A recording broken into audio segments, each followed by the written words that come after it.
Les damos la bienvenida, queridos amigos. Título de la lección 3, La jaula del pájaro. Nuestro texto inicial se encuentra en 1 de Pedro, capítulo 1, verso 6. Esto es para ustedes motivo de alegría, a pesar de que hasta ahora han tenido que sufrir diversas pruebas por un tiempo. Número 1. Introducción. A la luz del día y al oír la música, el pájaro enjaulado no cantará lo que su amo procura enseñarle. Aprende un poquito de esto y aquello, pero nunca una melodía entera y definida. Entonces pone al pájaro en la oscuridad para oír el canto que ha de aprender. Aquí lo ensaya y vuelve a ensayar hasta que lo aprende y prorrumpe en perfecta melodía. Después el pájaro es sacado de la oscuridad y en lo sucesivo cantará ese mismo canto a plena luz. Así trata Dios a sus hijos. Tiene un canto que enseñarnos y cuando lo hayamos aprendido entre las sombras de la aflicción, podremos cantarlo perpetuamente. Fíjate en que el que lleva al pájaro a la oscuridad es el mismo dueño. Es fácil entender que Satanás causa dolor, pero Dios mismo participaría activamente en guiarnos a los crisoles donde experimentamos confusión o dolor. ¿Qué ejemplos bíblicos recuerdas en los que Dios mismo conduce a la gente a experiencias que Él sabe que implicarán sufrimiento? ¿Cuáles crees que eran los nuevos cantos que Él quería que entonaran? Número 2. Hacia la tierra prometida por un callejón sin salida. ¿Alguna vez caíste en una trampa o en un callejón sin salida? A veces puede ser agradable. Un grupo de amigos te estaba esperando y todos exclaman «¡Feliz cumpleaños!». Otras veces puede resultar muy desagradable. Los malos compañeros inesperadamente te hacen quedar mal. Al leer Éxodo capítulos 13 y 14, vemos que desde el día en que los israelitas salieron de Egipto, Jehová iba delante de ellos con columna de fuego en la noche y la nube en el día, y los condujo a un lugar donde tenían el mar por delante, las montañas a ambos lados y al ejército de Faraón por detrás. A la vista de ellos, ¿por qué Dios los llevó allí? Y cuando Faraón se hubo acercado, los hijos de Israel alzaron sus ojos, y he aquí que los egipcios venían tras ellos. Por lo que los hijos de Israel temieron en gran manera y clamaron a Jehová. Seguir a Dios en esta tierra no nos asegura que seremos felices todo el tiempo. Puede ser una experiencia difícil porque ser instruidos en justicia nos lleva a lugares que prueban nuestro corazón, que es muy engañoso por naturaleza. Durante estas dificultades, la clave para saber si realmente estamos siguiendo a Dios no necesariamente es la ausencia de pruebas o dolor, sino más bien nuestra disposición a que Dios nos instruya y que tengamos la continua sumisión de nuestra mente y corazón a seguir su dirección. Finalmente Dios los liberó. Pero, ¿por qué a veces es tan difícil confiar en Dios? Por más que conozcamos sus promesas que Él tiene para nosotros, ¿recuerdas alguna situación difícil en la que crees que el Señor te condujo para enseñarte a creer en Él y a temerle? Seguir a Dios en este mundo caído no nos garantiza que seremos felices todo el tiempo, porque aún no hemos llegado al cielo. Por eso debemos conocer todas sus promesas y ponerlas en práctica en nuestra vida para aprender a confiar en Dios bajo cualquier prueba, sabiendo que nos librará tarde o temprano. Número 3. Aguas amargas. Leemos en Éxodo capítulo 17: Toda la congregación de los hijos de Israel partió del desierto de Sinaí por sus jornadas, conforme al mandamiento de Jehová, y acamparon en Refidim, y no había agua para que el pueblo bebiese. Quizá no obtengamos de Dios todo lo que queremos, pero ¿no deberíamos esperar recibir todo lo que necesitamos? No lo que pensamos que necesitamos, sino lo que realmente necesitamos. Había una cosa que los israelitas realmente necesitaban, y era agua. Inmediatamente después de que Dios guiara a los israelitas en el cruce del Mar Rojo con la nube, ellos lo siguieron por el desierto caluroso y sin agua durante 3 días. Especialmente en el desierto, donde encontrar agua es fundamental, la desesperación de ellos es comprensible. ¿Cuándo conseguirían el agua que tanto necesitaban? Entonces, ¿a dónde los lleva a Dios? La columna se dirige a Mara, donde finalmente hay agua. Debieron de haberse emocionado, pero cuando probaron el agua, inmediatamente la escupieron, porque era amarga. Entonces el pueblo murmuró contra Moisés y dijo: ¿Qué hemos de beber?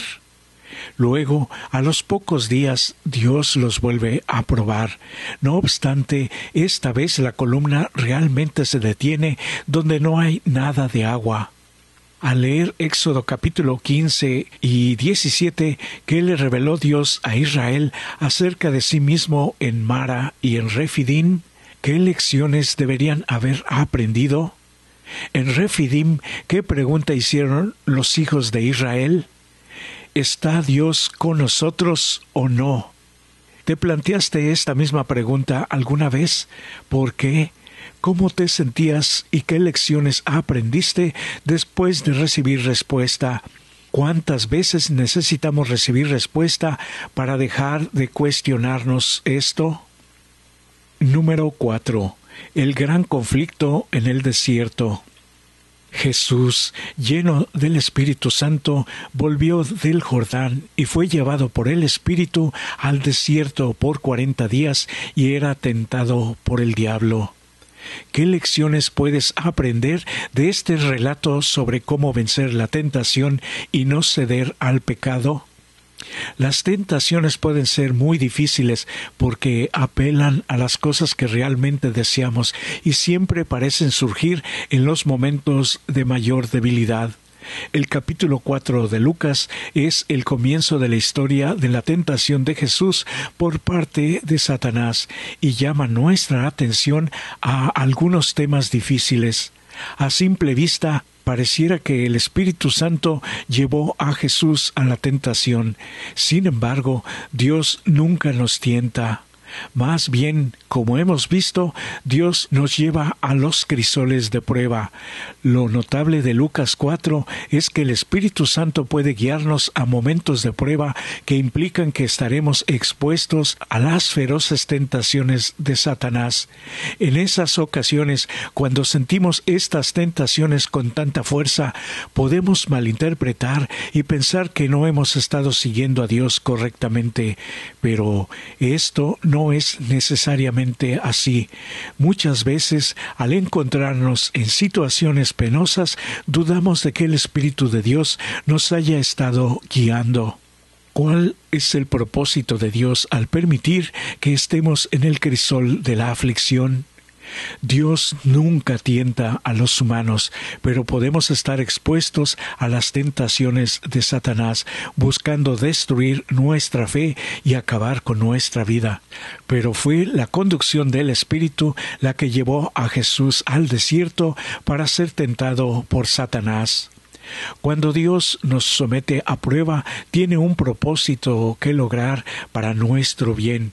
Jesús no confió presuntuosamente en las promesas de Dios, yendo a la tentación sin recibir la orden divina, ni se entregó a la desesperación cuando le sobrevino la tentación, ni debemos hacerlo nosotros. A veces, cuando estamos en el crisol, nos quemamos y consumimos en lugar de purificarnos. Por lo tanto, es muy reconfortante saber que, cuando caemos en tentación, podemos todavía volver a tener esperanza porque Jesús se mantuvo firme.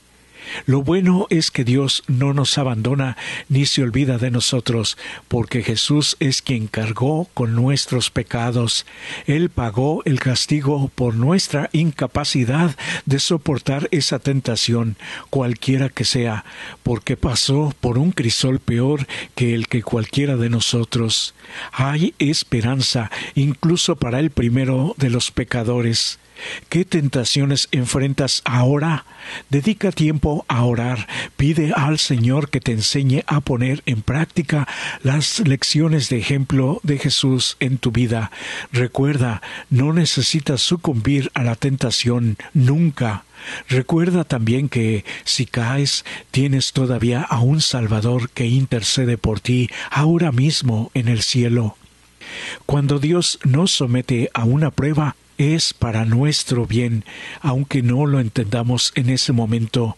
En el crisol no estaremos solos y no debemos quemarnos ni consumirnos, sino permitir por su poder que seamos purificados del pecado.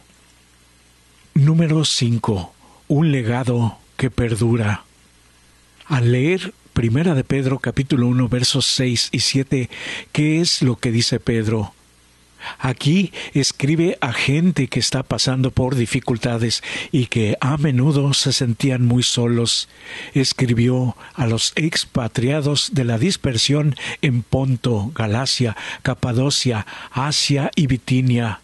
Esta es la zona que conocemos hoy como Turquía Occidental. Unos versículos más adelante, Pedro expresa que sabe que están afligidos en diversas pruebas. ¿Qué quiere decir Pedro con expatriados de la dispersión? ¿Cómo podría esto intensificar sus pruebas? Ser cristianos en aquella época era algo nuevo. Muchos habían tenido que huir. Los creyentes eran pocos y estaban diseminados en diversos lugares donde claramente eran una minoría, eran llamados la diáspora, y en el mejor de los casos eran incomprendidos y en el peor perseguidos. Sin embargo, Pedro les asegura que estas pruebas no son azarosas ni caóticas, no les llegó por casualidad, tenían un propósito, en lo cual vosotros os alegráis, aunque ahora por un poco de tiempo, si es necesario, tengáis que ser afligidos en diversas pruebas, para que, sometida a prueba vuestra fe, mucho más preciosa que el oro, el cual, aunque perecedero, se prueba con fuego, sea hallado en alabanza, gloria y honra cuando sea manifestado Jesucristo. La fe auténtica es la meta de quienes perseveran en diversas pruebas. Ahora podemos leer la parte complementaria de Primera de Pedro capítulo 1 versos 6 al 9. ¿Qué garantía fundamental busca dar Pedro a estas personas en medio de sus pruebas? ¿Qué significa esta esperanza para nosotros también? Independientemente de cuáles hayan sido esas pruebas y sufrimientos, ¿qué punto de comparación tienen con la eternidad que les espera cuando Cristo regrese? Las palabras de Pedro para ellos son las palabras de Dios para nosotros, más allá de lo que enfrentamos. A pesar de lo difíciles o dolorosas que sean nuestras pruebas, nunca debemos perder de vista el fin último, la vida eterna en el cielo nuevo y una tierra nueva, sin dolor, ni sufrimiento, ni muerte. Con esa promesa ante nosotros, una promesa garantizada por la muerte de Jesús, cuán importante es que no perdamos la fe, sino que en medio de las pruebas pidamos al Señor que nos limpie de todo lo que obstaculice el camino de nuestra fe.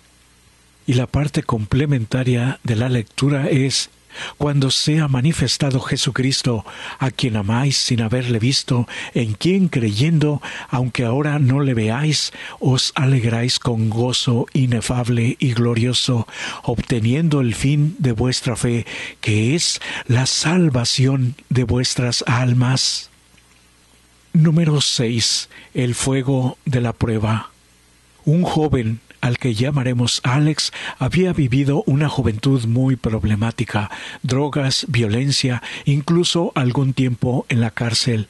Pero luego, gracias a la bondad de un miembro de la iglesia local, a quien Alex había también robado, este joven conoció a Dios y entregó su corazón a Jesús, aunque todavía tenía sus problemas y luchas, y aunque todavía quedaban elementos de su pasado.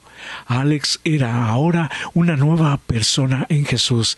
Amaba a Dios y buscaba expresar ese amor al obedecer sus mandamientos. En determinado momento, Alex sintió la impresión de que debía ser pastor. Todo apuntaba a eso. Estaba respondiendo al llamado de Dios sin ninguna duda. En la universidad las cosas fueron bien al comienzo. Luego, una tras otra, las cosas le empezaron a ir mal y su vida comenzó a desmoronarse. Su fuente de dinero comenzó a agotarse. Un amigo íntimo se puso en su contra con acusaciones que, si bien eran falsas, dañaron su reputación. Además, se enfermaba seguido. Nadie sabía qué tenía, pero esto afectó sus estudios hasta el punto en que temió tener que abandonarlos por completo. Para colmo, tenía una lucha terrible contra las drogas que se conseguían fácilmente en la comunidad local. En un momento incluso cayó en este asunto. Alex no podía entender por qué estaba sucediendo todo esto, especialmente porque estaba seguro de que el Señor lo había guiado hasta esta institución. ¿Se equivocó Alex en esto? Toda su experiencia con Dios fue un gran error. Hasta los elementos más básicos de su fe estaban en duda. Imagina que en medio de esta crisis Alex se te acerca y te pide un consejo. ¿Qué le dirías? ¿Qué experiencias personales has tenido que lo pueden ayudar? ¿Qué versículos de la Biblia usarías? ¿Cuán útiles podrían ser los siguientes versículos en esta situación de Proverbios capítulo 3, Jeremías capítulo 29, Romanos capítulo 8, 2 de Corintios capítulo 12 y Hebreos capítulo 13? Casi todos los que siguen al Señor han tenido crisis durante las cuales se vieron tentados a dudar de la dirección de Dios. Lo importante en esas situaciones es aferrarse a las promesas, recordar la dirección en el pasado y orar pidiendo fe y perseverancia. El Señor nunca se dará por vencido con nosotros. La pregunta para nosotros es: ¿cómo hacer para no sucumbir a la tentación de renunciar a Él? El problema para muchos de nosotros es que bajamos la vista hacia las personas y nos perdemos de la dirección de Dios, porque podemos ser perseguidos y atacados, incluso por nuestros compañeros que se dicen amigos. Pero si mantenemos la vista fija en Jesús, seguiremos adelante a pesar de estas malas experiencias, porque nosotros llevamos ya un camino definido. Número 7. Conclusión. Se invita a leer las citas que se están mostrando.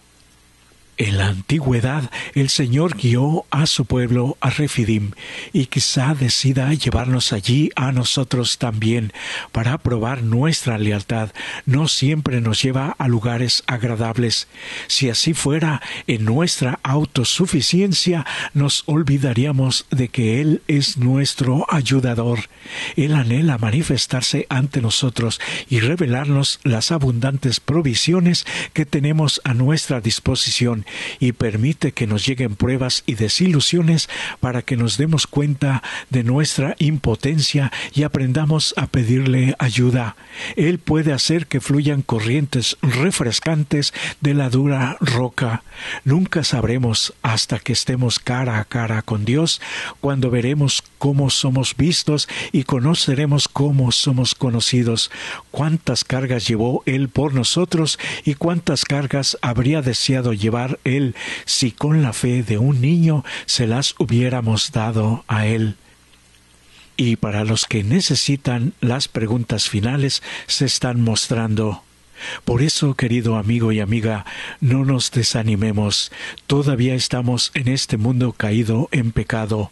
Encontraremos pruebas y dificultades cada vez que tratemos ser fiel a Dios, porque lo natural en este mundo es la infidelidad a Dios, aun conociendo sus mandamientos. Por eso pido a Dios que a ti y a mí nos mantenga fieles. Este es mi mejor deseo para ti.